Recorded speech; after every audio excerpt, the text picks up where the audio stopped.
બેસો બેસો.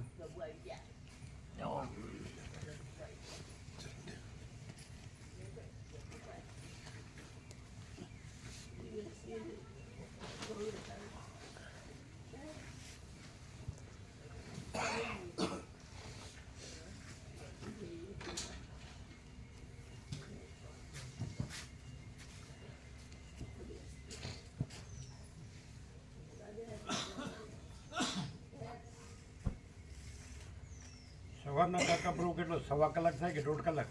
40 મિનિટ થાય પ્રભુ. કેટલો? 40 મિનિટ. બસ તો નજીક કહેવાય.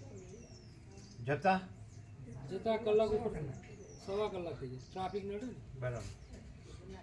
ટ્રાફિક એટલો કેટલો ચાલુ થઈ જાય? હા પ્રભુ, બધા જતા હોય ધંધે, બધા નોકરી ધંધે. 1.25 કલાક. સવાથી વધારે નહીં ને? ના પ્રભુ, સવારથી 40 મિનિટમાં આવી જવાય તો સરસ કહેવાય.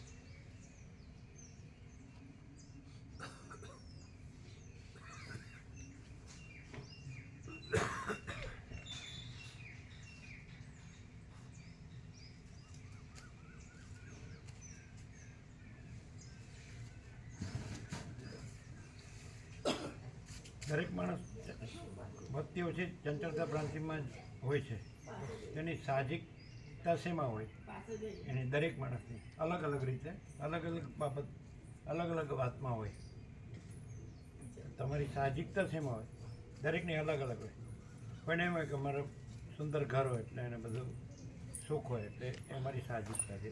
બી એટ ઇઝ આપણે બી એટ ઇઝ સુકૂન કે શું કે સુકૂન?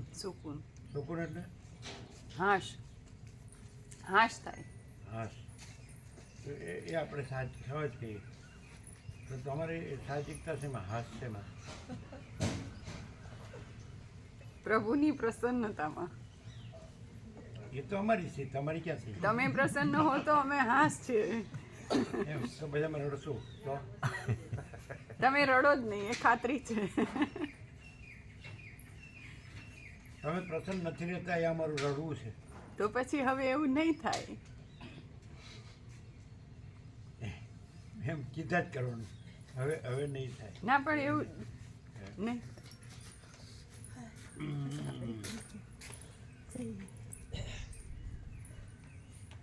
દરેકને પોતાની ઈચ્છાઓ સંતોષાય એમાં સુખ લાગે છે. તો પછી એ બરાબર નથી. કેમ? શું કહે છે તું? ના, એ તો એક ઈચ્છા પૂરી થઈએ ના થઈ હોય એને 1000 ઈચ્છા ઉત્પન્ન થાય.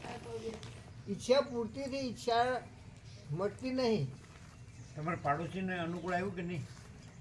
આવ્યું ને?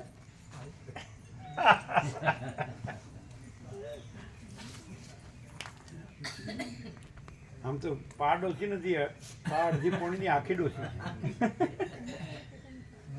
આ બધી આખી ડોશીઓ છે. આ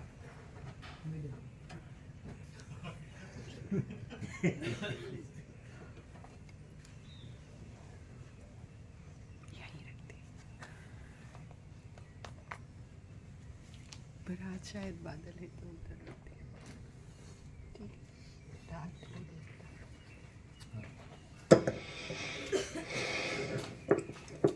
ઓમ ઓમ બરાબર છે. ઓછું લાગે. આ બધું ફૂલ છે. અવાજ ઓછો છે. ઓમ ઓમ જોઈ લેજો.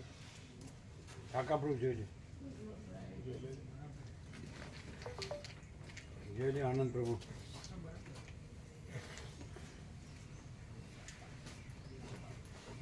વાયર કોઈ ખેંચાય તો નથી ને? તમને અનુકૂળતા છે? તમને આમ તો સિદ્ધપુરે તીર્થ છે, કારણ કે કદમ ઋષિ, માતા દેવહૂતિ, કપિલ ભગવાન અને 9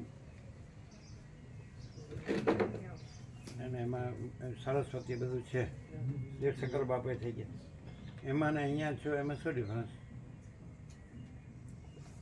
આ સાક્ષાત મહાચિદાકાશ તીર્થ છે. સાક્ષાત મહાચિદાકાશ તીર્થ.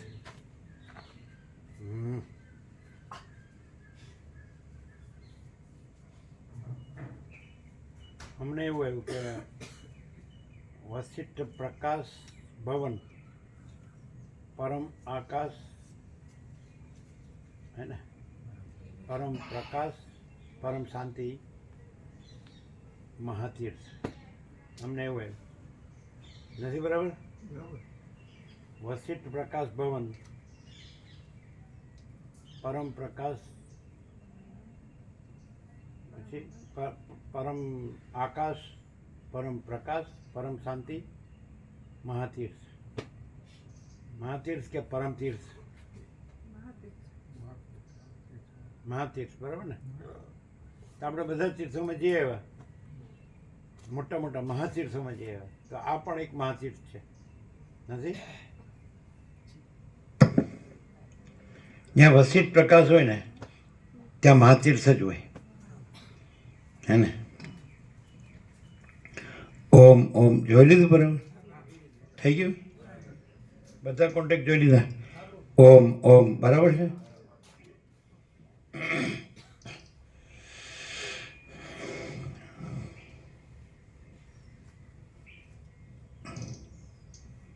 અને આનંદ પ્રભુ કહેશે ઢસા ઢ ઢબુનો ઢ તીર્થ, નહીં આનંદ પ્રભુ? તો કેમ રે આનંદ પ્રભુ? બધા આવ્યા, એમણે એમની સેવા આપી કે નહીં પોતપોતાની, કે એમને બેસી ગયા?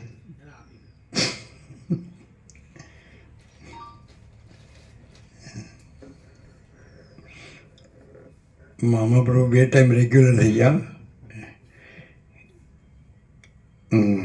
પ્રભુ જ્યારે એકાંત વિશ્રામમાં હતા ને તો કોઈ વાર મામા પ્રભુ ફોન કરીને કહેતા હતા શું? કે પરમાત્મા સાક્ષાત આપણને આપણું કલ્યાણ કરવા આવ્યા, પણ આપણે લોકો એવા ગાંઠ્યા નહીં, તો હવે અત્યારે એકાંત વિશ્રામમાં જતા રહ્યા. હવે લાભ મળે ને તો ફૂલ લેવાનો. ક્યાં આગળ? એકાંત વિશ્રામમાં હતા ને પ્રભુ ત્યારે, હા, અમદાવાદ હતા ત્યારે. તો શું કીધું? તો કે પરમાત્મા સાક્ષાત પ્રગટ થયા આપણું કલ્યાણ કરવા માટે, પણ આપણે ગાંઠ્યા નહીં, તો હવે આ સ્થિતિમાં પડ્યા છીએ. હવે જો લાભ મળે ને તો જરાય ચૂકવાનો નહીં. બધાને કે બધાને કે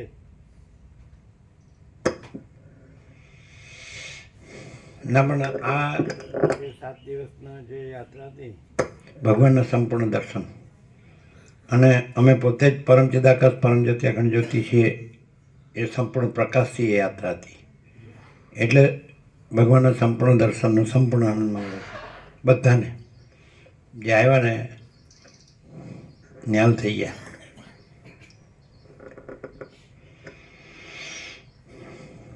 પરમ ચિદાકાશ, પરમ જ્યોતિ, અખંડ જ્યોતિ, અનંત, પૂર્ણ, પરમ ચિદાકાશ, પરમ શાંતિ, સ્વયં સિદ્ધ, स्वयं प्रकाश, स्वयं पूर्ण, स्वस्वरूप, यही सब कुछ है, इसके सिवा कुछ नहीं है. शून्यभास, अनंत कोटि, महाकल्पो है ही नहीं. वशिष्ठ राम उपशम प्रकरण राउंड 38मो राउंड. आद्य परब्रह्म सदगुरु देव की जय. ओम श्री परमात्मने नमः. सद्ग्रंथों शिरोमणि श्री योग वासिष्ठ महारामायण उपशम प्रकरण पेज नंबर 603 603 सर्ग 24मो. મંત્રીને વશ કરીને રાજાનું દર્શન કરવાનો ઉપાય. આ 24મા સર્ગમાં દુષ્ટ મંત્રીને જીતી લેવાનો ઉપાય રાજાના દર્શનના ઉપાયોની સાથે અને વૈરાગ્યાદિકની સાથે કહેવામાં આવશે. પેજ નંબર 603 જમણી બાજુ નીચે. એ મન જો કદાચ સર્વદા એક સરખા સ્વભાવવાળા પરમાત્માના અનુસંધાનની ધારા ચલાવીએ જાય તો જેમ આકાશ પવનથી અસંગ રહે તેમ પોતે પણ આ બ્રહ્માંડના વિષયોથી અસંગ રહે છે. એ મન જો કદાચ સર્વદા એક સરખા સ્વભાવવાળા પરમાત્માના અનુસંધાનની ધારા ચલાવીએ જાય તો જેમ આકાશ પવનથી અસંગ રહે તેમ પોતે પણ આ બ્રહ્માંડના વિષયોથી અસંગ રહે છે. फिर से એ મન જો કદાચ સર્વદા એક સરખા સ્વભાવવાળા પરમાત્માના અનુસંધાનની ધારા ચલાવીએ જાય તો જેમ આકાશ પવનથી અસંગ રહે તેમ પોતે પણ આ બ્રહ્માંડના વિષયોથી અસંગ રહે છે. જો કદાચ એ મન પરમાત્માનું એક સરસ લક્ષણ આમાં આપ્યું. એમ સર્વત્ર સદા એક સરખા રહેતા હે, સર્વત્ર સદા એક સરખા રહેવાવાળા. આ એક જો આપણે રિયાલિટીના એપિયરન્સનો અહીંયા વિવેક થઈ જાય. એપિયરન્સ એટલે આભાસ માત્ર જે છે, દ્રશ્ય છે, દ્રશ્ય માત્ર એ કદી એક સરખા સ્વભાવવાળું નથી. જ્યારે રિયાલિટી પરમાત્મા જે અખંડ સચ્ચિદાનંદ અખંડ જ્યોતિ સ્વરૂપ એ સર્વત્ર સદા એક સરખા સ્વભાવવાળા છે. એટલે અનચેન્જેબલ. અને આ બધું ચેન્જેબલ એ ખબર પડે. આમ સામાન્ય બુદ્ધિથી પણ માણસ સમજે છે. તો એ ચેન્જેબલમાં તો કે આ આવ્યું ને ગયું, આ આવ્યું ને ગયું, આ મોજું આવ્યું ને ગયું, આ મોજું આવ્યું ને ગયું, આ મોજું આવ્યું ને ગયું. અને મહાસાગર સદા એક સરખા સ્વભાવવાળો અનંત ભરપૂર. તો પરમાત્મા એ અનંત ભરપૂર, એ સત ચૈતન્ય આનંદ શાંતિ એના ભરપૂર મહાસાગર સર્વદા. એટલે મોજા બદલાય, મહાસાગર બદલાતો નથી. આ અદ્ભુત છે. આ પહેલી વાર સાંભળી એવું લાગે. 38મો રાઉન્ડ છે તો પણ હવે આ જો એક સદા એક સરખા સ્વભાવવાળા કેવો આખો સંપૂર્ણ પ્રકાશ થઈ જાય. તો આમાં પરમાત્મા છે અને આ બધી સૃષ્ટિ છે તો કેવી રીતે ઓળખાય? સરસ કે સર્વત્ર સદા એક સરખા સ્વભાવવાળા એટલે એક સરખા સ્વરૂપવાળા. એટલે પરમાત્મા સદા સર્વત્ર સદા એક સરખા જ રહે છે. અને આ આભાસ એટલે એ રિયાલિટી છે, એ પરમ સત્ય છે, પરમ વાસ્તવિકતા છે, પરમ વસ્તુ છે, પરમ તત્વ છે. એટલે પરમ સત, પરમ ચૈતન્ય, પરમ આનંદ, પરમ શાંતિ, પરમ પૂર્ણ, પરમ સામ. એટલે એક સરખા મસ્ત. એક સરખા માટે શું શબ્દ હોઈ શકે? એક સરખા મને નિત્ય સત્ય એ શબ્દ હોઈ શકે. ઇટર્નલ, નિત્ય સત્ય. નિત્ય છે અને સત્ય છે. વાહ, મસ્ત મસ્ત મસ્ત. બેટ દ્વારકામાં એક બધા પૂજારી હાથ પકડી પકડીને દર્શન કર્યા. એમાં એક સત્યનારાયણ ભગવાન હતા. એટલે કે અહીંયા ભગવાન અત્યારે કળિયુગમાં એટલે બધા સત્યનારાયણની પૂજા કરાવે જ ને. એટલે કે સત્ય રૂપે છે, સત્ય સ્વરૂપે. પછી કળિયુગ રહ્યો જ નહીં. પછી તો સત્ય સ્વરૂપે ભગવાન બધું છે. અને સત્ય એટલે નિત્ય, બધું નિત્ય. એટલે એમાં વચ્ચે કોઈ વ્યવધાન આવે જ નહીં, વચ્ચે કાંઈ આડું આવે જ નહીં. સત્ય અને નિત્ય હે ને, એવી રીતે નિત્ય સત્ય. એ ગાંધીજી એમ કહેતા હતા, હું પહેલાં ઈશ્વરને સત્ય માનતો હતો, પછી એમ કહેવા લાગ્યા કે હવે સત્યને જ ઈશ્વર માનું છું. એવું કહેતા હતા કે સત્ય જ ઈશ્વર છે. પહેલાં એમ કહેતો કે ઈશ્વર સત્ય છે, પણ પછી એમ કહું છું કે હું અનુભવું છું કે સત્ય જ ઈશ્વર છે. બોલો શું કે તમારા 46 વર્ષ અહીં પરમ સત સિવાય બીજું કંઈ આમ જોયું કે સાંભળ્યું કે જાણ્યું કે અનુભવ્યું? 46 વર્ષનો અનુભવ શું કે છે? આમ સામાન્ય માણસ જેવા સામાન્ય માણસ છીએ એ તો બરાબર છે, પણ સર્વત્ર સદા આમ સત્ય છે એમ. તો કઈ રીતે? બધા એમ કહે છે હું સાચો છું. એ કઈ રીતે? બધા એમ કહે છે હું સાચો છું. એમ કહે છે ખરેખર એને પોતાને પણ એવું ફિલિંગ હોય છે કે હું સાચો છું, એવું હોય છે? તો એ કેવી રીતે કહે છે કે હું સાચો છું?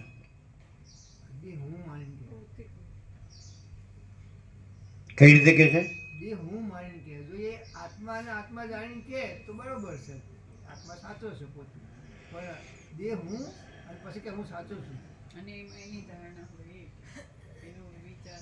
હા, પછી એ જો એ દેહ હું છું એમ તો માને, પણ પાછો એમાંય એને જે વિચાર હોય કે કલ્પના હોય કે સંકલ્પ હોય એ સાચો એવું એ માનતો હોય. તો પછી આ જે સત્ય છે એ પણ એવું જ એક સત્ય છે કે હું એક માણસ છું ને હું સાચો માણસ છું એવી રીતે. જરાય નહીં. તો કઈ રીતે? આ રિયાલિટી છે, બોલો ઓરિજિનલ. કહો આપણું. હે? એક સરખા હમ. પ્રકાશ એક સરખું. તો नित्य सत्य तो परम चिदाकाश परम ज्योति अखंड ज्योति है, यही सब कुछ है, इसके सिवा कुछ नहीं है कि नहीं?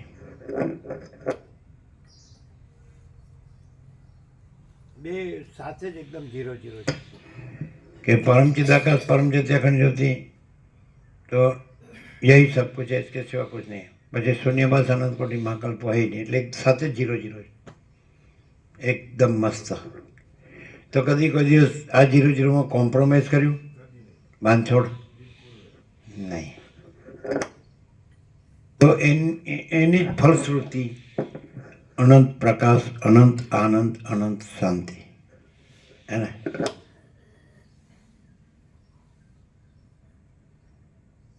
પછી એમાં ઉપચાર ન આવે, સમજાય?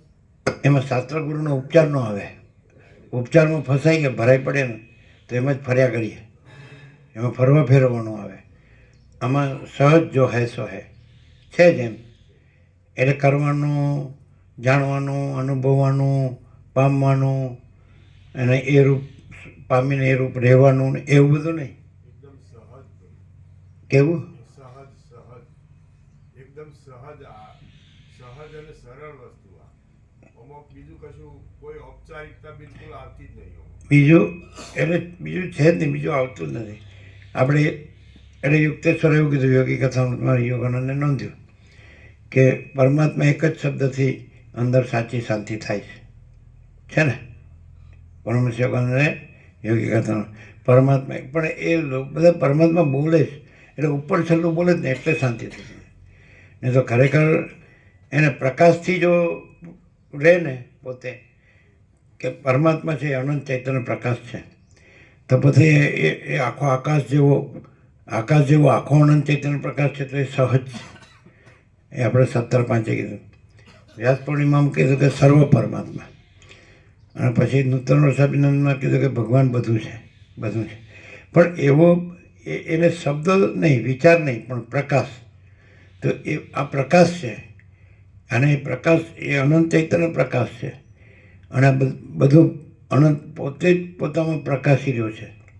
એવી સહજ રીતે પ્રકાશમાં પ્રકાશ રહે, પ્રકાશથી પ્રકાશ, અને પ્રકાશમાં પ્રકાશ, ને પ્રકાશ જ પ્રકાશ.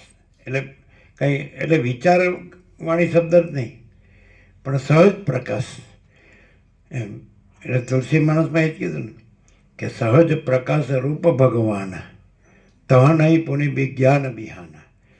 ત્યાં પછી ભગવાન સહજ પ્રકાશ રૂપ છે, ત્યાં વિજ્ઞાન રૂપી પ્રભાત પણ નથી. એટલે અહીંથી તમે કહો કે સૂર્ય દર્શન, તો ત્રિપુટી થઈ કે એક દ્રષ્ટા દર્શન દ્રશ્ય, પણ સૂર્યમાં પોતામાં સૂર્ય જ છે, તો એ સહજ પ્રકાશ છે. અને એમાં વિજ્ઞાન એટલે દર્શનરૂપી પ્રભાત પણ નથી. અહીંથી તમે કહો સૂર્ય દર્શન થાય છે, હવે સૂર્યોદય છે, સૂર્ય દર્શન, પણ સૂર્યમાં પોતામાં સહજ પ્રકાશ સજ છે, અને દર્શન પણ નથી. તહ નહીં પુનિ વિજ્ઞાન અભિયાન રામ સચ્ચિદાનંદ દિનેશા તહ નહીં મોહ નિશા લવલેશા. એવું છે. રામ સચ્ચિદાનંદ સૂર્ય છે, અને ત્યાં મોહ રાત્રિનો લવલેશ નથી. અને સહજ પ્રકાશ રૂપ ભગવાના તહ નહીં પુનિ વિજ્ઞાન અભિયાન. ભગવાન સહજ પ્રકાશ છે, અને એમાં વિજ્ઞાન રૂપી એટલે દર્શન. લોકો કે દર્શન કરવું છે, મારે સાક્ષાત્કાર કરવો છે, મારે અનુભવ કરવો છે, મારે જ્ઞાન કરવું છે, પામવું છે, મારે મોક્ષ પામવો છે. એ કાંઈ એમાં છે જ નહીં, એ સહજ પ્રકાશ જ છે. એટલે મહાચિદાકાશ સ્વયં સહજ સંપૂર્ણ સર્વસ્વ. મહાચિદાકાશ સ્વયં પ્રકાશ, સંપૂર્ણ પ્રકાશ. એટલે આપણા બધા જ જે પંચામૃત છે એ તેજના ને જ્યોતિના ને પ્રકાશના જ. અનંત સર્વત્ર નિત્યપૂર્ણ પરમ દિવ્ય જ્યોતિ છે ને. હો અત્યાર સુધી નહોતા ભૂલ્યા. અનંત સર્વત્ર નિત્ય પૂર્ણ પરમ દિવ્ય જ્યોતિમાં જ હોંકારો ધર્યો એવું. એટલે પેલી અમરનાથ ગુફામાં પાર્વતી ઊંઘી ગઈ અને શુકે હોંકારો ધર્યો, પછી સુખદેવ થઈ ગયા. એવું છે આ.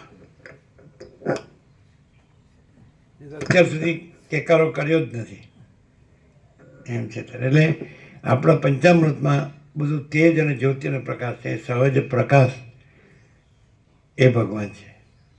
અને બધા ભગવાન ભગવાન કરે છે, પણ એની અંદર કોઈ નામરૂપની કલ્પના છે. તો પ્રકાશમાં નામરૂપની કલ્પના નથી. અને આ પ્રકાશ છે, આ જે છે ને બધું એ સહજ પ્રકાશ છે. સ્વયં સિદ્ધ, સ્વયં પ્રકાશ, સ્વયં પૂર્ણ, સ્વસ્વરૂપ છે ને ऐसा. એટલે પરમ ચિદાકાશ, પરમ જ્યોતિ, અખંડ જ્યોતિ છે ને. મહાચિદાકાશ, સ્વયં પ્રકાશ, સંપૂર્ણ પ્રકાશ. પૂર્ણ બ્રહ્મ, અનંત તેજઘન, અનંત ચિતઘન. પરમાકાશ, કેવલ અનંત શુદ્ધ તેજઘન. પરમાકાશ, અખિલ આત્મા, પૂર્ણ બ્રહ્મ, પરમાત્મા. એટલે બધું તેજ તેજ, જ્યોતિ જ્યોતિ, પ્રકાશ પ્રકાશ. અનંત વિસ્તારવાળું તેજ. અનંત તેજમાં તેજ વિના બીજું કાંઈ નથી. નિરપેક્ષતમાં અનંત વિસ્તારવાળું ચૈતન્ય. ચૈતન્યમાં ચિત્ત ચેતય હતી, એટલે વ્યુત્પત્તિથી લઈએ તો પ્રકાશ એ છે એમ. ચૈતન્યનો અર્થ પ્રકાશ થાય, એટલે બધું પ્રકાશ જ છે. હવે પછી શું થાય, આ લોકો પ્રક્રિયામાં પડી જાય ને એટલે પછી ચૈતન્ય પ્રકાશ ને જળ પ્રકાશ ને એવું. આ સૂર્ય જળ પ્રકાશ છે, ચંદ્ર, તારા, અગ્નિ, બિલ્લી, બુદ્ધિ જળ પ્રકાશ છે ને પરમાત્મા ચૈતન્ય, એ ભેદો પ્રક્રિયા કર્યા છે.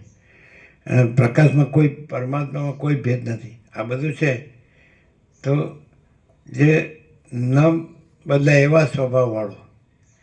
તો પછી એમાં ચૈતન્ય પ્રકાશ ને જળ પ્રકાશ એવું કે તો બદલ્યું કહેવાય કે પાછું ચૈતન્ય પ્રકાશ જળ પ્રકાશ થયો છે આભાસ રૂપે. તો પણ એ તો બદલાતો નથી, એટલે બધો ચૈતન્ય પ્રકાશ જ છે, જળ પ્રકાશ એવું કહેવાય જ નહીં. સમજે? એટલે યોગાનંદ આચાર્ય જગદીશચંદ્ર બોઝ પાસે ગયા, જેમણે સિદ્ધ કર્યું ને કે વનસ્પતિમાં ચેતન છે. તેમણે પછી ધાતુ છે તો એને પણ એક્શન આપી, તો એણે રિએક્શન આપ્યું કે આમાં પણ ચૈતન્ય છે. એટલે હવે વિજ્ઞાન આવશે કે જળ જેવું કંઈ છે જ નહીં, બધું ચૈતન્ય પ્રકાશ જ છે. કેવળ અનંત ચૈતન્ય પ્રકાશ પરમાત્મા છે. સાયન્સ આવશે એમ, સમજાય? એ લોકોએ આ તો સિદ્ધ કર્યું કે યુનિવર્સ ઇઝ અનરિયલ, વિશ્વ છે એ અસત છે. પણ હવે આવશે અસત કાંઈ નથી, બધું સત જ છે. જળ કાંઈ નથી, બધું ચૈતન્ય જ છે. દુઃખ કાંઈ નથી, બધું આનંદ જ છે. અનંત પ્રકાશ, અનંત આનંદ, અનંત શાંતિ. અશાંતિ કાંઈ નથી, બધું શાંતિ જ, બધું શાંતિ જ.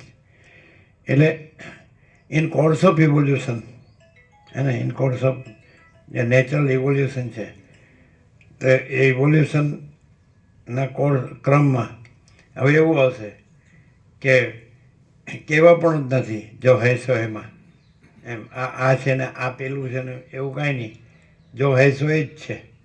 તો જો હૈસો એ જ છે એ શું આપણે આખું આપી દીધું કે પરમ ચિદાકાશ, પરમ જ્યોતિ, અખંડ જ્યોતિ, મા ચિદાકાશ, સ્વયં પ્રકાશ, સંપૂર્ણ પ્રકાશ, પૂર્ણ બ્રહ્મ, અનંત તેજગન, અનંત ચિતગન, પરમાકાશ, કેવલ અનંત શુદ્ધ તેજગન, પરમાકાશ, અખિલ આત્મા, પૂર્ણ બ્રહ્મ, પરમાત્મા. અને વિજ્ઞાન શોધશે પણ તોય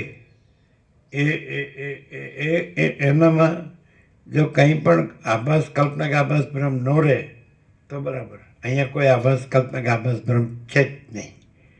સમજાય? એ પ્રકાશ પ્રકાશ જ છે, તેજ તેજ જ છે, જ્યોતિ જ્યોતિ જ છે ને. એટલે આ સત્રાક્ષરમાં ઓંકારો ધર્યો, અનંત સર્વત્ર નિત્ય પૂર્ણ પરમ દિવ્ય જ્યોતિ, એટલે કે હો. બરાબર છે? એમાં બધું આવી ગયું. અનંત સર્વત્ર નિત્ય પૂર્ણ પરમ દિવ્ય જ્યોતિ, infinite, omnipresent, eternal, absolute, supreme divine light. Light, this is all light. આ બધું છે એ પ્રકાશ છે. તો એ આ પ્રકાશ છે, આ બધું પ્રકાશ છે એ આ પ્રકાશ છે. પછી પ્રક્રિયામાં જાઓ ને તો પછી ફરવા માંડે બધું, સમજાય એવું આમાં અનુભવાય. એમ 38મો રાઉન્ડ એનું જે એબ્સ્ટ્રેક્ટ કેવું હોય તો આ બધું પ્રકાશ છે ને દેવો એવું.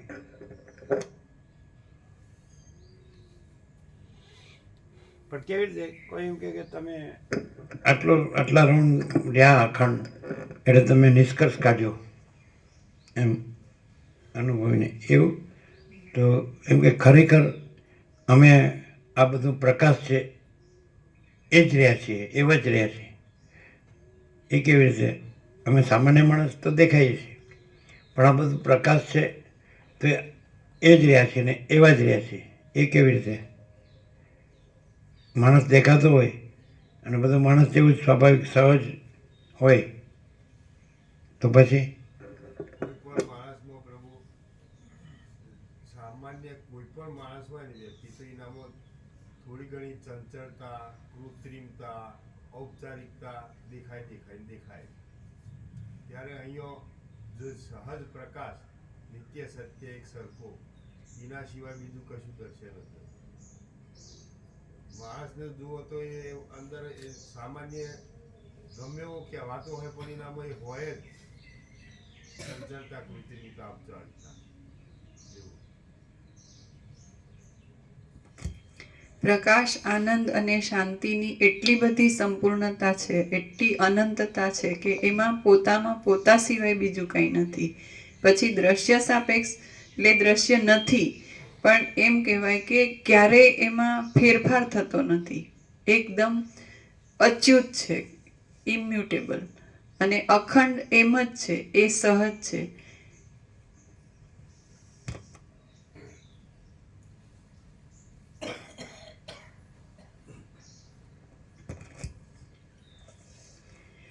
એ મન જો કદાચ સર્વદા એક સરખા સ્વભાવવાળા પરમાત્માના અનુસંધાનની ધારા ચલાવી જાય તો જેમ આકાશ પવનથી અસંગ રહે તેમ પોતે પણ આ બ્રહ્માંડના વિષયોથી અસંગ રહે છે. જો કદાચ એ મન શાસ્ત્રોમાં જણાવેલા નિયમ પ્રમાણે વિહિત કર્મોની પદ્ધતિમાં જ ચાલ્યું જાય તો તે કર્મોને અનુસરતા ફળોને પ્રાપ્ત થાય છે.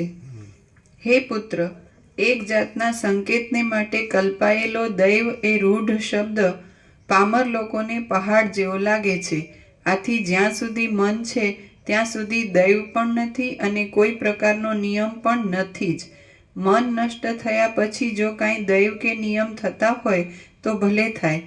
જીવ જો પોતે કાયરપણા રૂપી નપુંસક સ્વભાવ છોડી દઈ પુરુષ બનીને પુરુષાર્થ કરવા લાગે તો તે આ લોકમાં ઈચ્છિત ફળને પ્રાપ્ત થાય છે.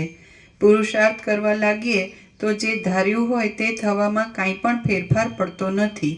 હે પુત્ર, પુરુષાર્થ વિના આ લોકમાં બીજું કાંઈ ઉત્તમ નથી. આથી અત્યંત પુરુષાર્થ કરીને ભોગો ઉપર અરુચિનું સંપાદન કરવું. જ્યાં સુધી સંસારનો નાશ કરનાર ભોગો ઉપર અરુચિ થાય નહીં ત્યાં સુધી સર્વોત્કૃષ્ટપણાને આપનારું પરમ સુખ પ્રાપ્ત થાય નહીં. હે પુત્ર, જ્યાં સુધી વિષયો ઉપર અત્યંત મોહ આપનારી રુચિ હોય ત્યાં સુધી ભોગોરૂપી સર્પોના ભારાઓથી ગૂંથાયેલી દુઃખ આપનારી અને ચપળ રીતે આમ તેમ હિલોળા ખાતી દુષ્ટ આશા નામની સંસારથી હિંચકતી દશા કદી પણ નિવૃત્તિ પામતી નથી. વૈરાગ્યના અભ્યાસ વિના એ આશાને દૂર કરવાનો બીજો કોઈ યોગ્ય ઉપાય નથી. બલિ બોલ્યો, હે સર્વ અસુરોના સ્વામી, ભોગો ઉપરની અરુચિ જીવને બ્રહ્મભાવરૂપી સ્થિતિ આપનારી છે એ વાત સાચી છે, પરંતુ એ અરુચિ કયા ઉપાયથી મનમાં સ્થિર થાય છે? વિરોચન બોલ્યા, જેમ શરદ ઋતુમાં દ્રાક્ષ આદિની મોટી લતા ફળ આપે છે તેમ આત્માનું અવલોકન જીવને સ્પષ્ટ રીતે ભોગોમાં અરુચિરૂપી ફળ આપે છે. જેમ લતામાંથી ઉત્પન્ન થયેલા કાચા ફળમાંથી પાકું ફળ થાય છે તેમ ભોગો ઉપર અરુચિ રાખવાથી મોક્ષરૂપી સર્વોત્તમ ફળ પ્રાપ્ત થાય છે. જેમ કમળના ગર્ભમાં લક્ષ્મી સ્થિતિ કરે છે, તેમ આત્માનું અવલોકન કરવાથી ભોગોની ઉત્તમ પ્રકારની અરુચિ હૃદયમાં સ્થિતિ કરે છે. આથી અતિ સુંદર વિચાર બુદ્ધિરૂપી મણીની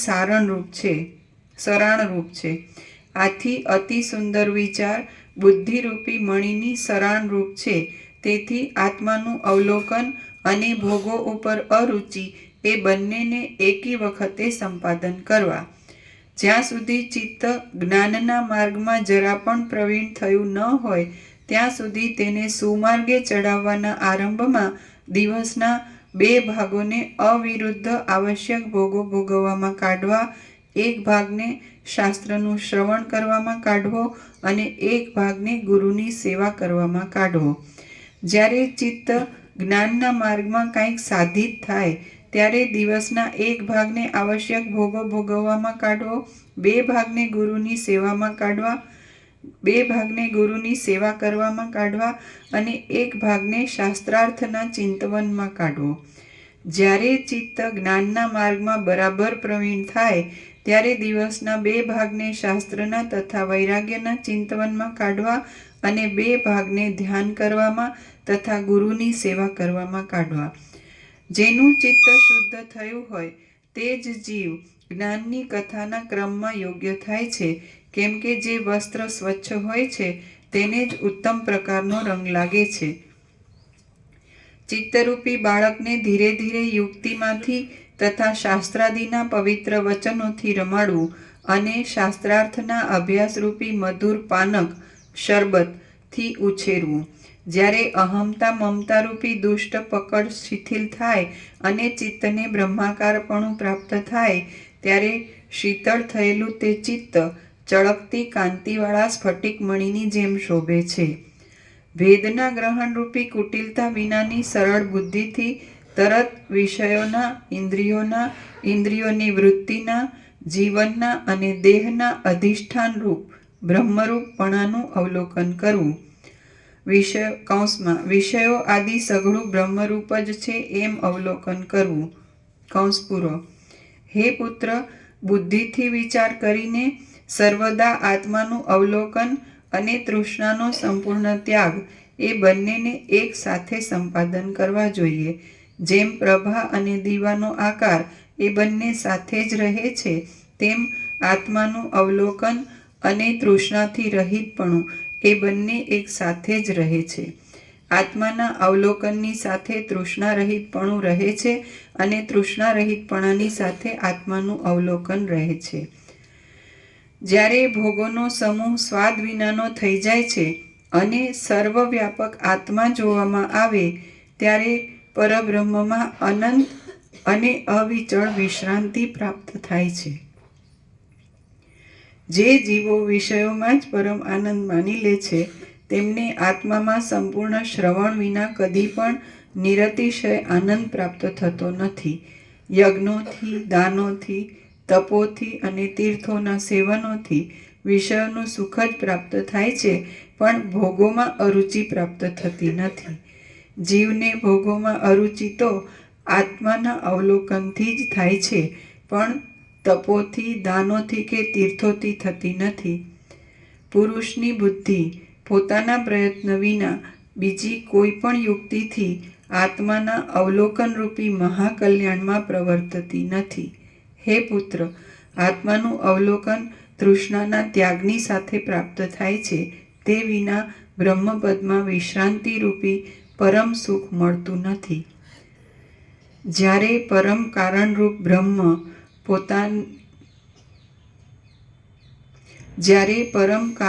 બ્રહ્મ પોતાના આત્મપણાથી પ્રકાશે છે ત્યારે જેવો વિશ્રામ મળે છે તેવો વિશ્રામ બ્રહ્માથી માંડીને તુંબડા સુધીના આ જગતમાં ક્યાંય મળતો નથી.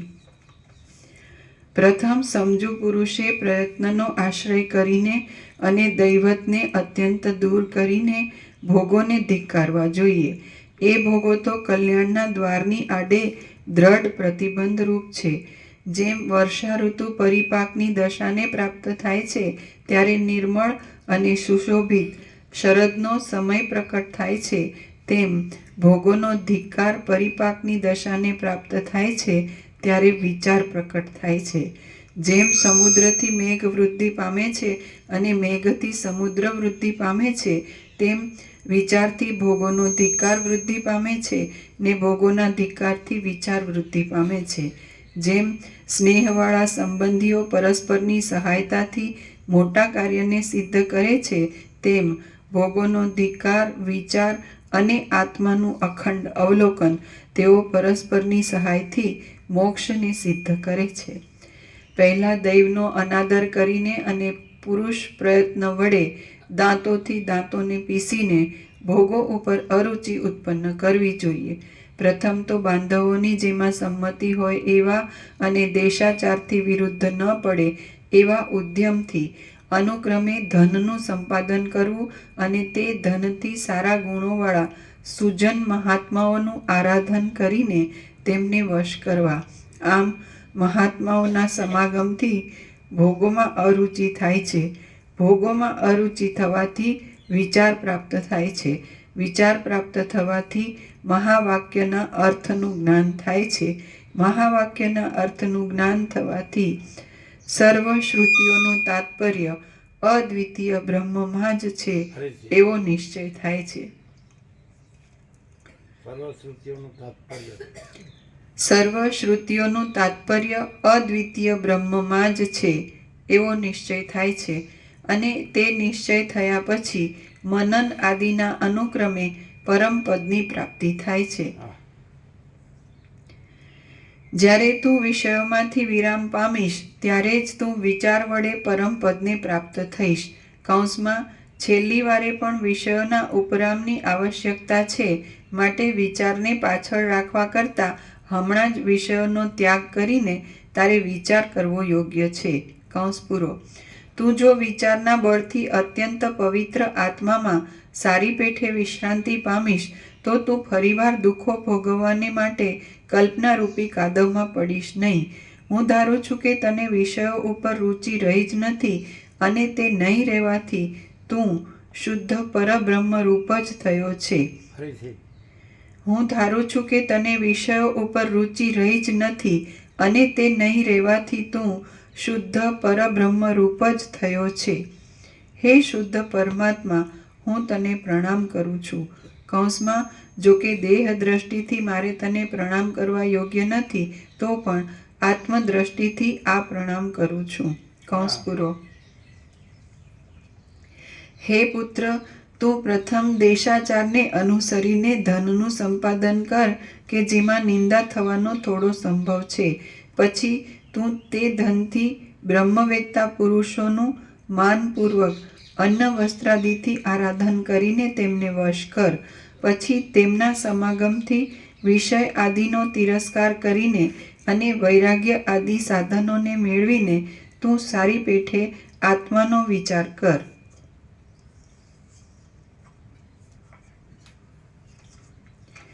એ રીતે આત્મવિચારના વૈભવથી તને અનાદિકાળથી ભૂલાઈ ગયેલા સ્વસ્વરૂપની પ્રાપ્તિ થશે.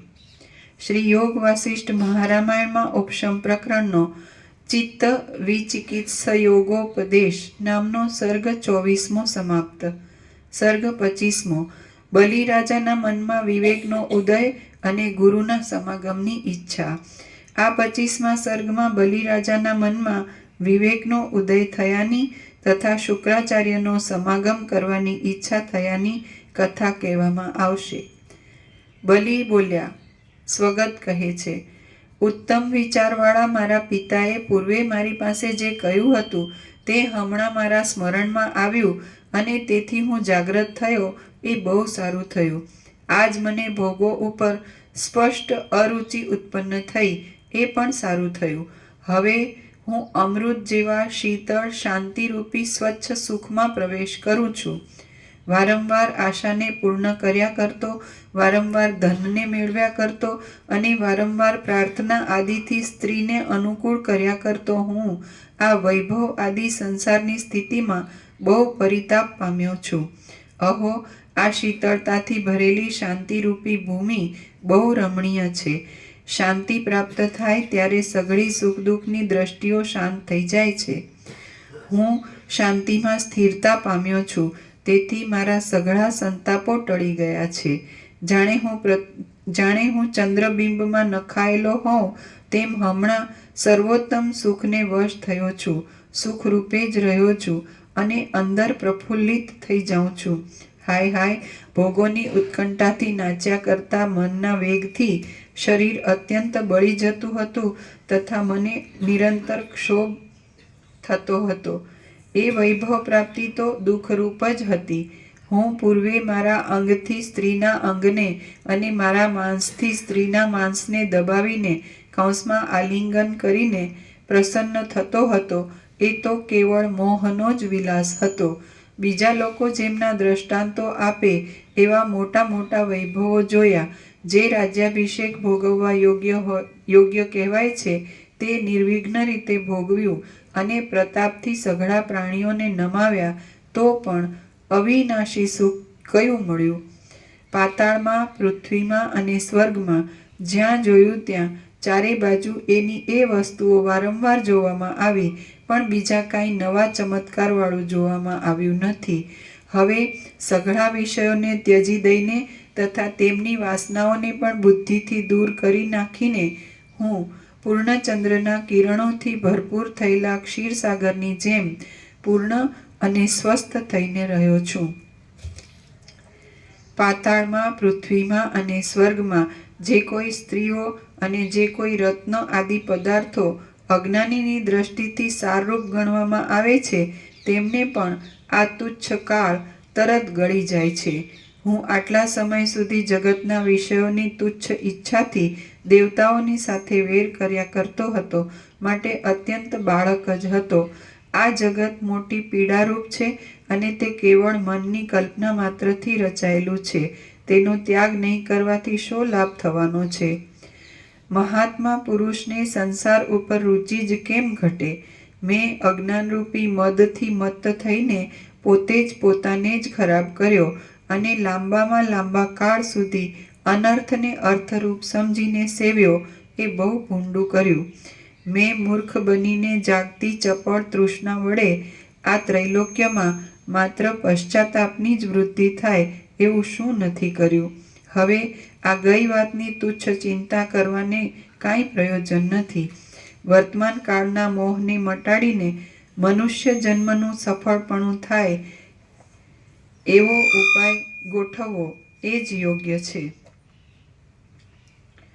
વર્તમાન કાળના મોહને મટાડીને મનુષ્ય જન્મનું સફળપણું થાય એવો ઉપાય ગોઠવવો એ જ યોગ્ય છે.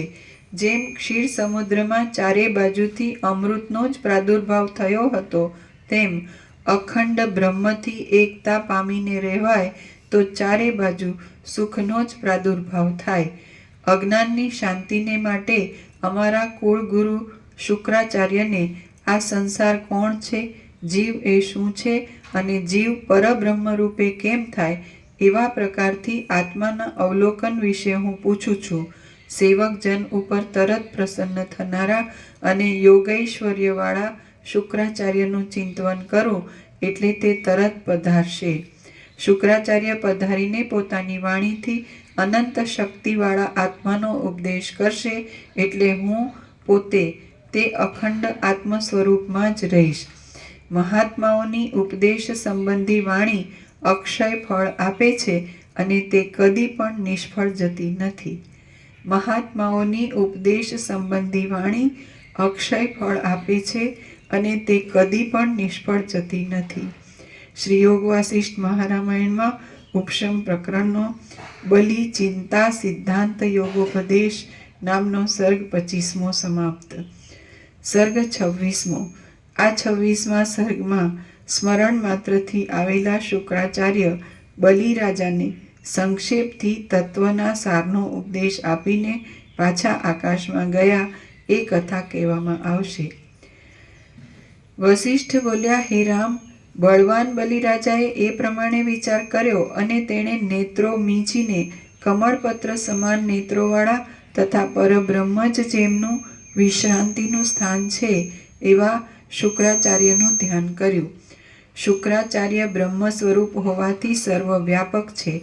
બલિરાજાએ તેમનું ધ્યાન કરવા માંડ્યું એટલે નિરંતર ધ્યાનમાં જ તત્પર રહેનારા એ શુક્રાચાર્યે જાણ્યું કે મારા જ ચિત્તમાં રહેલો મારો શિષ્ય બલિરાજા આ સમયે પોતાના નગરમાં તત્વને જાણવા સારું મારા દર્શનની ઈચ્છા રાખે છે.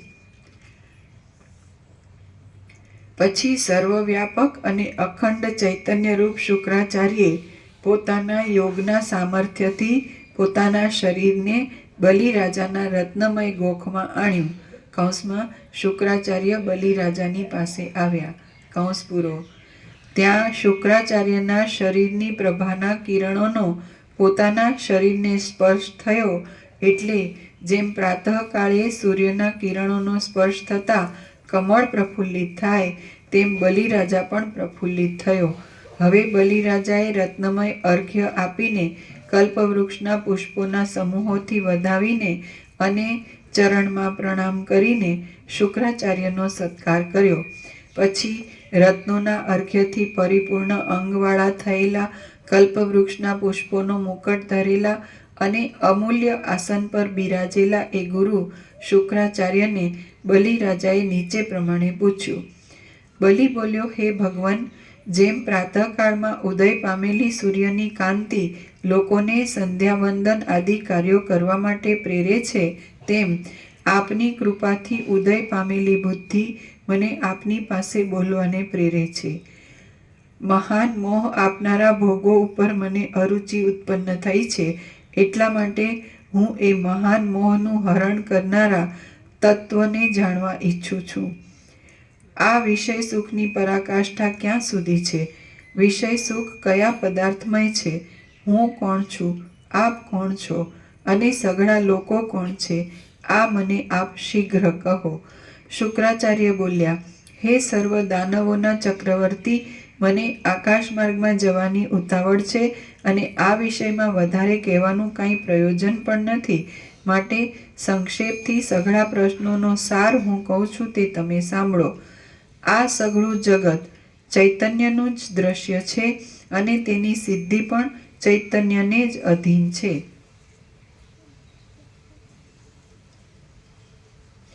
આથી વિષય સુખની પરાકાષ્ઠા ચૈતન્ય સુધી જ છે.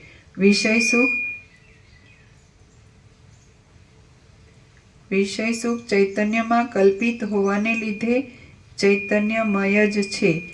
તમે ચૈતન્ય છો, હું ચૈતન્ય છું અને સઘળા લોકો પણ ચૈતન્ય જ છે. આ મેં તમને સઘળા પ્રશ્નોનો સંક્ષિપ્ત ઉત્તર કહ્યો. જો તમે વિવેકી હશો તો આટલા ઉત્તરમાંથી સઘળું નિશ્ચયપૂર્વક સમજી જશો. ફરીથી આખું. શુક્રાચાર્ય બોલ્યા, હે સર્વ દાનવોના ચક્રવર્તી, મને આકાશ માર્ગમાં જવાની ઉતાવળ છે અને આ વિષયમાં વધારે કહેવાનું કાંઈ પ્રયોજન પણ નથી. માટે સંક્ષેપથી સઘળા પ્રશ્નોનો સાર હું કહું છું તે તમે સાંભળો. આ સઘળું જગત ચૈતન્યનું જ દ્રશ્ય છે અને તેની સિદ્ધિ પણ ચૈતન્યને જ અધીન છે. આથી વિષય સુખની પરાકાષ્ઠા ચૈતન્ય સુધી જ છે. વિષય સુખ ચૈતન્યમાં કલ્પિત હોવાને લીધે ચૈતન્યમય જ છે. તમે ચૈતન્ય છો, હું ચૈતન્ય છું અને સઘળા લોકો પણ ચૈતન્ય જ છે. આ મેં તમને સઘળા પ્રશ્નોનો સંક્ષિપ્ત ઉત્તર કહ્યો. જો તમે વિવેકી હશો તો આટલા ઉત્તરમાંથી સઘળું નિશ્ચયપૂર્વક સમજી જશો. ઘણું સમજાવવામાં આવશે તો પણ રાખમાં હોમેલા હોતદ્રવ્યની પેઠે તે સૌ વ્યર્થ જશે. ચૈતન્યમાં દ્રશ્યોની કલ્પના થઈ છે એ જ બંધ કહેવાય છે. ચૈતન્યમાંથી એ કલ્પનાનું છૂટી જવું એ જ મુક્તિ કહેવાય છે. અને દ્રશ્યો વગરનું જે ચૈતન્ય છે તે જ પૂર્ણ આત્મા છે. ચૈતન્યમાં દ્રશ્યોની કલ્પના થઈ છે એ જ બંધ કહેવાય છે.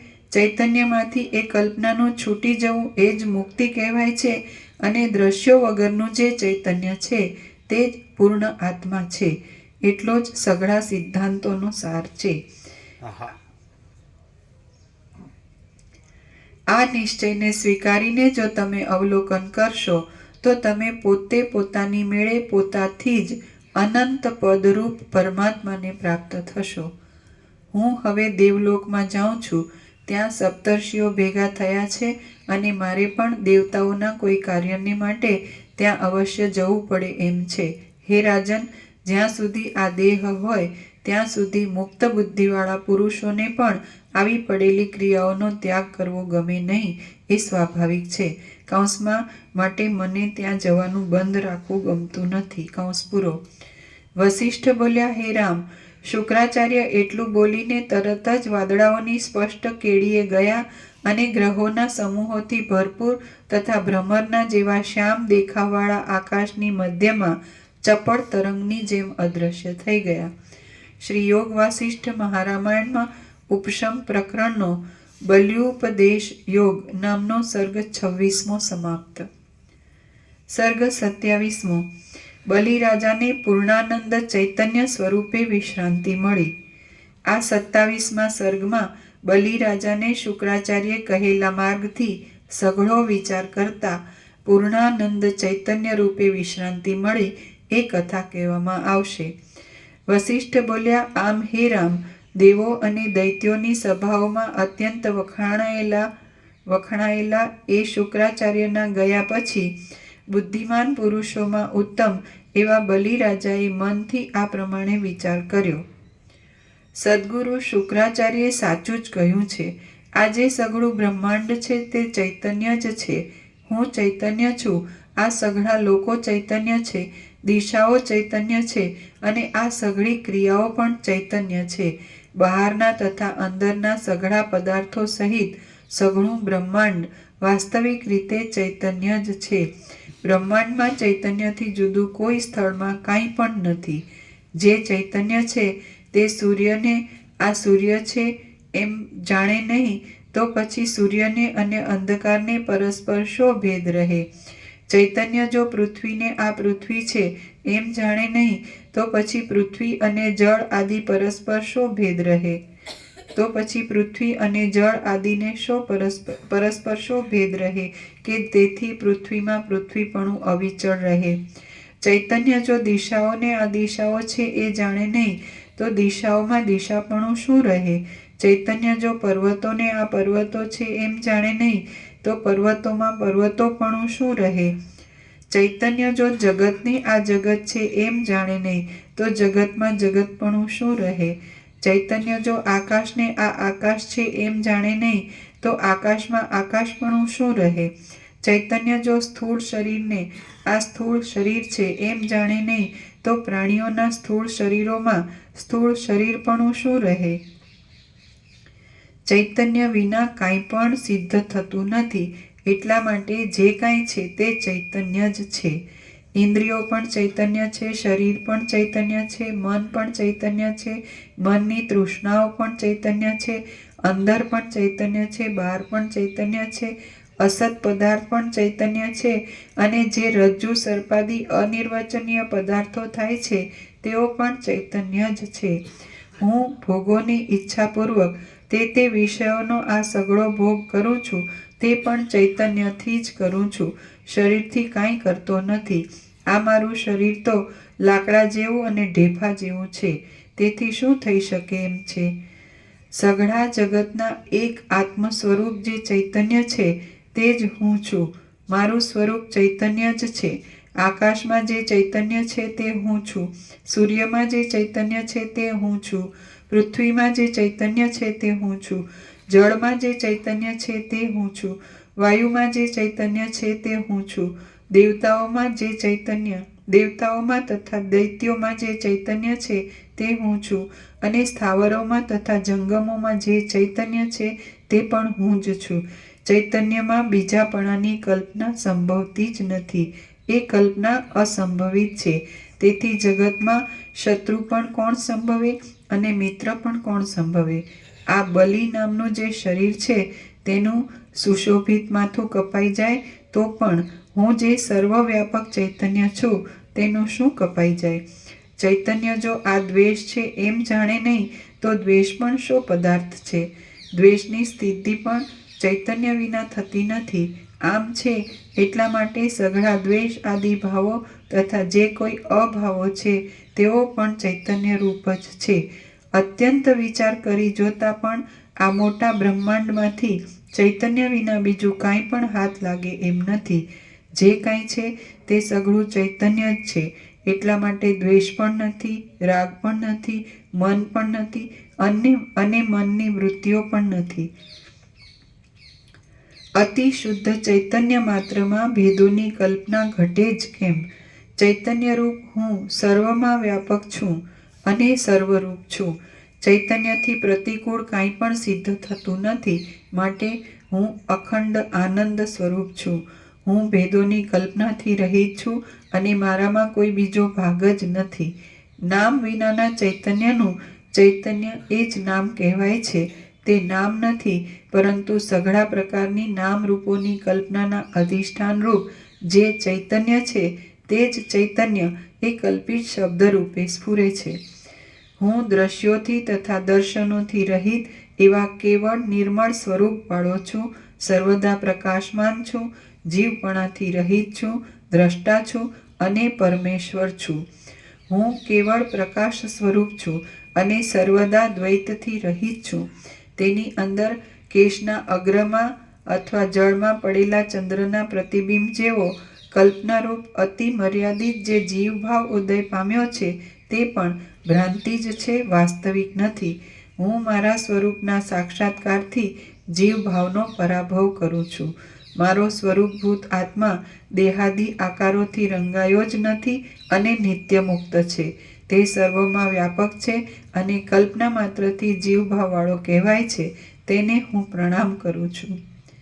ચૈતન્ય રૂપ દ્રશ્યોથી રહિત સઘળી કલ્પનાઓ જેને અનુસરે છે તેવા સ્વરૂપવાળું અને દીવાની પેઠે સર્વને પ્રકાશ આપનારું જે પરબ્રહ્મ છે તે હું પોતે જ છું. હું તેને પ્રણામ કરું છું. ચૈતન્ય રૂપ દ્રશ્યોથી રહિત સઘળી કલ્પનાઓ જેને અનુસરે છે તેવા સ્વરૂપવાળું અને દીવાની પેઠે સર્વને પ્રકાશ આપનારું જે પરબ્રહ્મ છે તે હું પોતે જ છું. હું તેને પ્રણામ કરું છું. દ્રશ્યોથી રહિત કેવળ ચૈતન્ય રૂપ એકી વખતે સર્વમાં ભરપૂર થઈને રહેલું અને જેમાં મનની વૃત્તિઓથી જાણી શકાય એવા સઘળા પદાર્થો મુદ્દલ છે જ નહીં એવું જે સર્વથી મોટું સદા આનંદ સ્વરૂપ છે તે હું છું. હું આકાશની પેઠે અંતથી રહિત છું, વ્યાપક છતાં પણ સૂક્ષ્મથી પણ સૂક્ષ્મ છું અને સુખ દુઃખોની દશાઓના કોઈ પણ દેખાવો મને પ્રાપ્ત થતા નથી. હું અનુભવરૂપ છું, સર્વજ્ઞેય પદાર્થોથી ભિન્ન છું, દ્રશ્યો રહિત છું, વ્યાપક છું અને સર્વને પ્રકાશિત કરનાર છું. મારામાં કેવળ કલ્પનાથી પ્રતીત થયેલા જગત સંબંધી સાચા ખોટા કોઈ પણ પદાર્થો વિભાગ પાડી દેવાને સમર્થ નથી. કદાચ જગત સંબંધી પદાર્થોથી મારામાં વિભાગ પડી જતા હોય તો પણ એ પદાર્થો મારાથી જુદી સત્તાવાળા નથી. માટે તેમણે પાડેલા વિભાગોને હું સ્વીકારી લઉં છું. એવા કલ્પિત વિભાગો પાડવાથી મને કશી હાનિ નથી. પોતાના સ્વભાવરૂપ એવી કોઈ વસ્તુ જો એવી જ બીજી કોઈ વસ્તુને લઈ જાય, હરી જાય કે આપી દે તો તેમાં કોઈનું શું જાય છે? જેમ એક માણસના ડાબા હાથમાં રહેલા ધનને તે જ માણસનો જમણો હાથ લઈ લે, હરી લે કે ફરીને પાછું આપે તો પણ તે માણસને કશી હાનિ નથી. તેમ મારામાં કલ્પાયેલા પદાર્થોમાં પરસ્પર ગમે તેવી ગરબડ થાય તો પણ તેથી મને કશી હાનિ થતી નથી. હું તો સર્વકાળમાં અખંડિત રહેનાર છું, સર્વરૂપ છું, સર્વનો કરનાર છું અને સર્વમાં રહેલું છું. જે કાંઈ આ દ્રશ્ય છે તે હું જ છું, એટલે મારામાં બીજું કાંઈ નવું થયું જ નથી. હું એક અખંડ ચૈતન્ય છું. માટે સંકલ્પ વિકલ્પોથી મારામાં કાંઈ વધી જાય એમ નથી અને કાંઈ ઘટી જાય એમ પણ નથી. હું જ અજ્ઞાનથી જગત રૂપે ક્ષોભ પામું છું અને હું જ તત્વબોધથી શાંત થઈ જાઉં છું. મહાવિદ્વાન બલિરાજાએ આ પ્રમાણે વિચાર કર્યો અને ઓમકારની છેલ્લી અર્ધમાત્રાના અર્થરૂપ તુરીય પદનો પોતાના આત્મા રૂપે અનુભવ કરતા કરતા તે સમાધિસ્થ થઈ ગયો. તેના સર્વ સંકલ્પો શાંત થઈ ગયા અને દ્વૈતના અનેક વિભાગોનો દેખાવ બંધ પડી ગયો. નિશંક રીતે તેની ધ્યાતા ધ્યેય અને ધ્યાન આદિ સઘળી ત્રિપુટીઓ દૂર ફેંકાઈ ગઈ. તેની વાસનાઓ શાંત થઈ ગઈ અને તે નિર્મળ થઈ ગયો. તે બલિરાજાને પરમપદનો સાક્ષાત્કાર થયો અને વાયુ વિનાના સ્થાનમાં રહેલા દીવાની જેમ તે નિશ્ચળ થયો. તેનું મન સારી રીતે શાંત થઈ એ બલિરાજા પથરામાં કોતરાયેલા પુરુષની જેમ તે રત્નમય ગોખમાં ઘણા કાળ સુધી સ્થિર રહ્યો. જેમ વાદળાઓથી રહિત થયેલું શરદ ઋતુનું નભ સ્વચ્છતાથી શોભે, તેમ દ્વૈતના વિભાગોથી રહિત થયેલો બલિરાજા સઘળી તૃષ્ણાઓ શાંત થવાને લીધે પરિપૂર્ણતાવાળી અને વિષયોના મનનરૂપી દોષોથી રહિત થયેલી એવી નિર્મળ બ્રહ્મસત્તાથી શોભવા લાગ્યો. શ્રી યોગ વાસિષ્ઠ મહારામાયણમાં ઉપશમ પ્રકરણનો બલિ વિશ્રાંતિ નામનો સર્ગ 27મો સમાપ્ત. સર્ગ 28મો. બલિરાજાની સમાધિ દશા અને શુક્ર ગુરુએ દૈત્યોનું કરેલું સાંત્વન. આ 28મા સર્ગમાં બલિરાજાને ચેષ્ટા વિનાનો જોઈ મૂંઝાયેલા દાનવોએ સ્મરણ કરતા ત્યાં પધારેલા શુક્રાચાર્યે બલિરાજાની સ્થિતિ કહીને દાનવોનો શોક મટાડ્યો એ કથા કહેવામાં આવશે. વસિષ્ઠ બોલ્યા, એ પ્રમાણે બલિરાજા રત્નમય ગોખમાં જ બેસી રહ્યો ત્યારે તેના અનુચર દાનવો તુરત એ ગોખવાળા સ્ફટિકમણીના ઊંચા મહેલ ઉપર ચડ્યા. ડિંબ આદિ ધીર મંત્રીઓ, કુમુદ આદિ સામંતો, સુર આદિ રાજાઓ, વૃત્ત આદિ સેનાપતિઓ, હયગ્રીવ આદિ સુભટો, ચાકરાજ આદિ બાંધવો, લડુક આદિ મિત્રો અને વલ્લક આદિ વિનોદ કરાવનારાઓ ત્યાં આવ્યા. વળી ત્યાં હાથમાં ભેટોના સામાનવાળા કુબેર, યમ તથા ઇન્દ્ર આદિ દેવતાઓ, સેવાના અવસરને ઈચ્છનારા યક્ષો, વિદ્યાધરો તથા નાગ લોકો, ચામર ઢોળનારી રંભા તેમજ તિલોત્તમા આદિ ઉત્તમ સ્ત્રીઓ, સમુદ્રોના રહેવાસીઓ, નદીઓના રહેવાસીઓ, પર્વતોના રહેવાસીઓ, દિશાઓના પાલકો, ખૂણાઓના પાલકો અને બીજા પણ ત્રૈલોક્યમાં રહેનારા ઘણા ઘણા સિદ્ધ લોકો સેવા કરવા માટે બલિરાજાના તે સ્થાનક ઉપર આવ્યા. એ લોકો પ્રણામ કરતા હતા, તેથી તેમના મુકુટોની પંક્તિઓ નમી જતી હતી. ત્યારે બલિરાજા ધ્યાન દ્વારા તથા મૌન દ્વારા સમાધિમાં રહ્યો હતો, તેથી તે ચિત્રમાં આલેખેલા જેવો નિશ્ચળ થઈ રહ્યો હતો. તેને એ લોકોએ પ્રયત્નપૂર્વક જોયો. તે લોકોએ નિત્યની ચાલુ રીતિ પ્રમાણે પ્રણામ કર્યા. એ લોકોમાં જે મિત્રો હતા તેઓ બલિરાજાની એ સ્થિતિ જોઈને મનમાં ખેદ પામ્યા. જેઓ ત્રાહિત હતા તેઓ વિસ્મય પામ્યા, જેઓ તત્વવેત્તાઓ હતા તેઓ આનંદ પામ્યા અને જેઓ મૂર્ખ સેવકો હતા તેઓ ભય પામ્યા. અનુચર લોકોને બલિરાજાના પ્રાણનો સંશય પ્રાપ્ત થવાથી ખેદ થયો. બલિરાજાનું મુખ પ્રસન્ન જોઈને તેમને વિસ્મય થયું. તેના શરીરમાં રોમાંચ આદિ ચિહ્નો જોવામાં આવવાથી તેમને આનંદ થયો અને તે ઘણીવાર સુધી ન ઉઠવાથી હવે આપણું રક્ષણ કોણ કરશે એવી ચિંતાને લીધે તેમને ભય પણ થયો. દાનવ મંત્રીઓએ હવે અહીં શું કરવું પ્રાપ્ત છે એમ સારી પેઠે વિચાર કર્યો અને સર્વ વિદ્વાનોમાં ઉત્તમ તથા દૈત્ય દાનવોના કુળગુરુ એવા શુક્રાચાર્યનું ચિંતવન કર્યું. આમ દૈત્યોએ ચિંતવન કર્યું એટલે તરત જ જાણે ગંધર્વનગર આવ્યું હોય તેમ અત્યંત તેજવાળું શુક્રાચાર્યનું કલ્પિત શરીર ત્યાં આવી પહોંચેલું તેમના જોવામાં આવ્યું. કૌંસમાં સપ્તર્ષિઓની સભામાં બેઠેલા શુક્રાચાર્યે યોગના બળથી પોતાના શરીરને બલિરાજાના મહેલમાં પ્રાપ્ત થયેલું કલ્પ્યું હતું. કૌંસ પૂરો. દૈત્યોના સમૂહોએ શુક્રાચાર્યનું પૂજન કર્યું. પછી શુક્ર ભાર્ગવે મોટા આસન પર બેસીને સમાધિમાં રહેલા બલિરાજાને જોયો. થોડીવાર વિસામો લઈને અને પ્રેમ ભરેલી દ્રષ્ટિથી બલિરાજાને જોઈને તેનો સંસારરૂપી ભ્રમ નાશ પામી ગયો છે એમ તેમણે વિચારપૂર્વક જોયું અને તેથી તે પ્રફુલ્લિત થયા. પછી જાણે પોતાના દેહના હજારો ઉજ્જવળ કિરણોથી ક્ષીરસાગરને ફેલાવતા હોય એવા શુક્રાચાર્યે હસીને સભાને નીચે પ્રમાણે વચન કહ્યું. હે દૈત્યો, આ મહાત્મા બલિરાજા પોતાના આત્મવિચારથી જ સર્વના અધિષ્ઠાન રૂપ નિર્મળ બ્રહ્મને પ્રાપ્ત થઈને સિદ્ધ થયેલો છે અને તેથી એને નિરતિશય સુખ મળ્યું છે.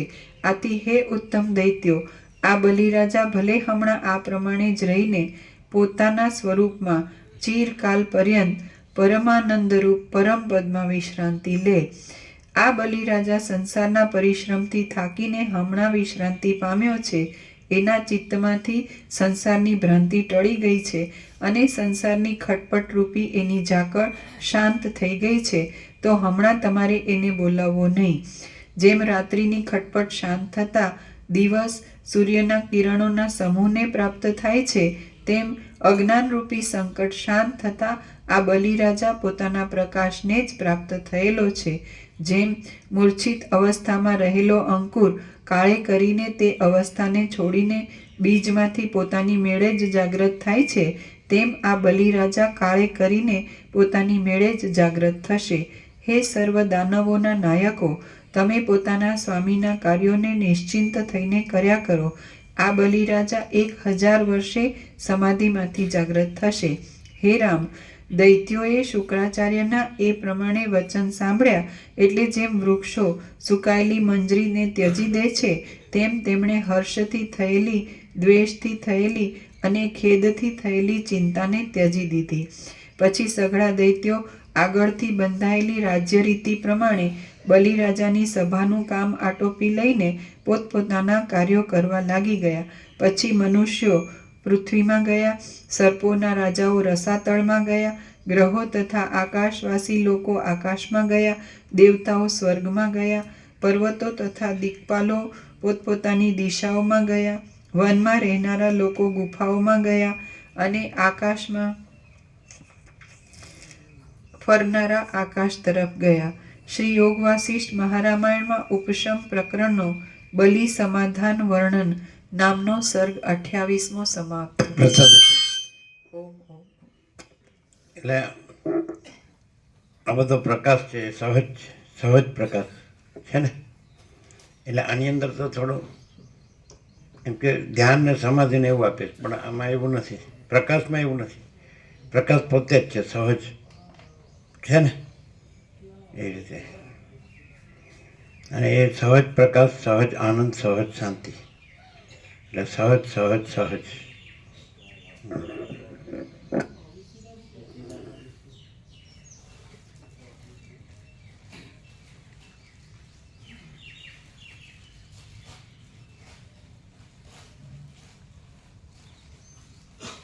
કાલ હોજે ના આવ્યો એમને. એકી કાલ હોજે જને ના લીધું. તમે ઓળખીને આપી દે. બધા એના જ છે, પણ જે આવ્યા હોય નવા એને આપો.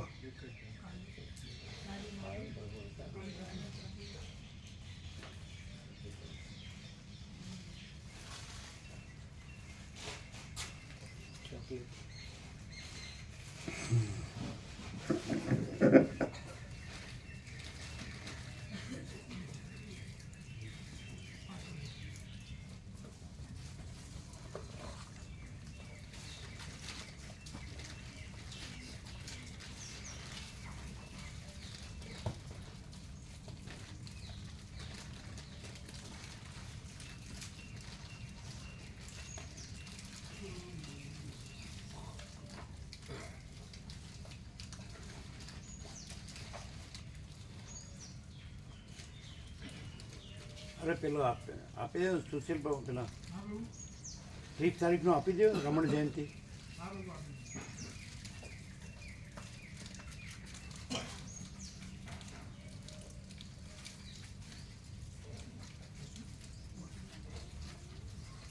લાવવાનું સીધું સામે લિસ્ટ આપીને કાલ જઈએ પ્રભુ. એટલે પ્રહલાદ પ્રભુને બધા આવશે ને. હા આવશે. ડૉક્ટર પ્રભુ કીધું કાલ સવારે હવે એમને કીધું આવશે. હા કાલ સવારે બાણા પ્રભુને 2 ત્યાંથી આવશે, નટુ પ્રભુને 2. નટુ પ્રભુને 2 ત્યાંથી આવવાના, અમે તેનું પ્રભુ અહીંથી જવાનું છે કાલ. જયંતિ પ્રભુ આવે ને, જયંતિ પ્રભુ ફોન કર્યો પડે. ફોન કરો તો આવે. હા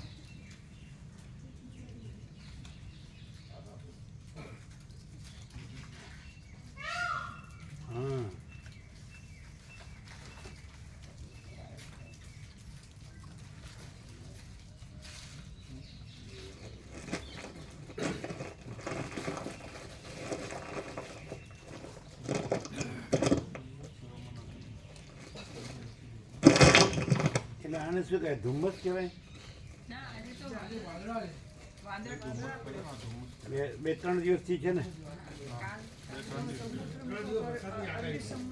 આપણે આવ્યા ત્યાં સુધી નહોતું, આવ્યા પછી ચોખ્ખું હતું આકાશ, આવ્યા પછી એટલે 3 દિવસથી 26, 27, 28 વરસાદની આગાહી છે ગુજરાતના અમુક ભાગોમાં.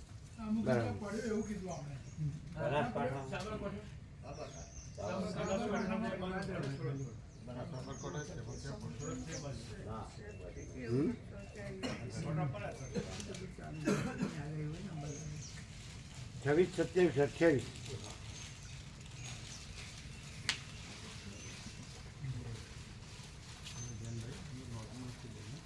એટલે સ્થળોના નામ નથી. એટલે ઉત્તર ગુજરાતમાં છે. એક દક્ષિણ ગુજરાત થોડું અને ઉત્તર ગુજરાત થોડું એવો ભાગ બતાવે. 17મી તારીખે બધાને કેવો અનુભવ થયો? બધાને વ્યાપક.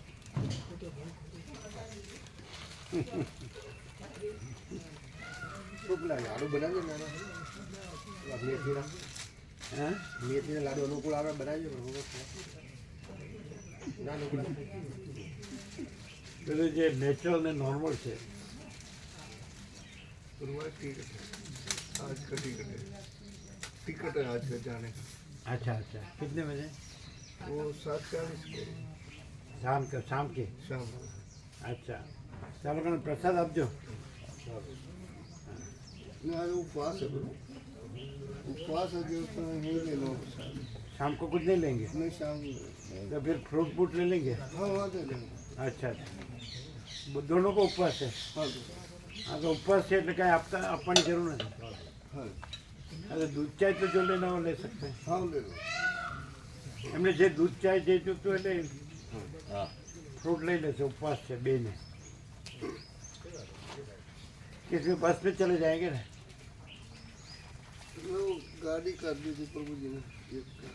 गाड़ी करी चिन्हपुर से करवा दी थी गाड़ी. ऐसा हाँ सामान है. कोनी गाड़ी है? हाँ गाड़ी वो प्रभु प्रशांत प्रभु वगैरह गए थे ना सब. वही बोल दिया. हाँ बोल दिया शाम को कितने बजे चलेंगे? 5 बजे निकल जाएंगे. पहुंच जाएंगे, लेट नहीं होंगे. नहीं वहाँ कैसा है? गरम होटल में चना सब है? हाँ जी यहीं से लेकर गए थे. है ना सब अनुकूल है ना? एकांत शांति. हाँ जी शांति में शांति. हाँ, पड़ोसी बोले नेबर.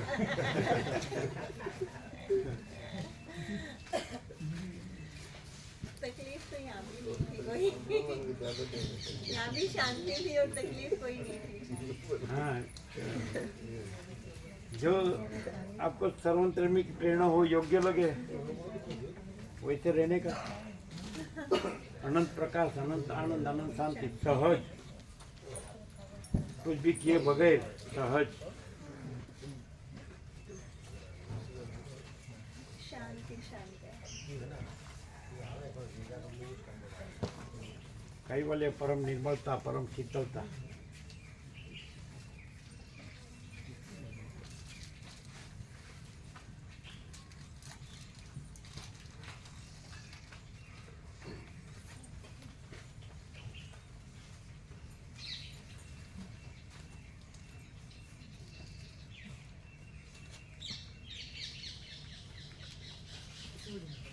बनाओ बनाओ पेलो आप लोग बना लीजिए. बनाओ व्हाट्सएप में रखने का ना. વ્યાપકમાં તમે જાણો છો ને બધાને? હા ચલો બનાવો. ક્યાં છે? મોબાઈલમાં ये તમે આગળ બનાવી લો. એમાં થોડું ફેરફાર. આગળનું છે ને ફેરફાર કાંઈ નહીં. જે સાંભળો, દત્તાત્રેય જયંતિની જગ્યાએ રમણ જયંતિ કરી નાખો.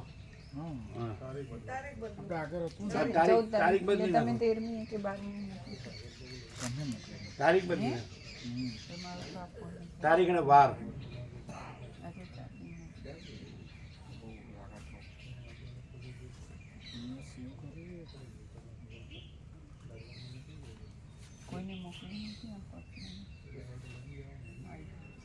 પછી નીચે એક વાક્ય લખવાનું રમણનું. પેલા એ લખી નાખો તો ખાલી રમણ જયંતિ લોકોની તારીખ બદલી નાખો વાર બદલી. આમાં તારીખ જ બધી કરી હોય ને પણ એમ કરતા રમણ જયંતિ પેલું દત્તાત્રેય જયંતિ બધું નીચે ના જાય કેનું પ્રભુ આમાં છો ને તમે કેનું પ્રભુ રમણ જયંતિમાં છો ને થોડું કીધું છે ઉભા રહો.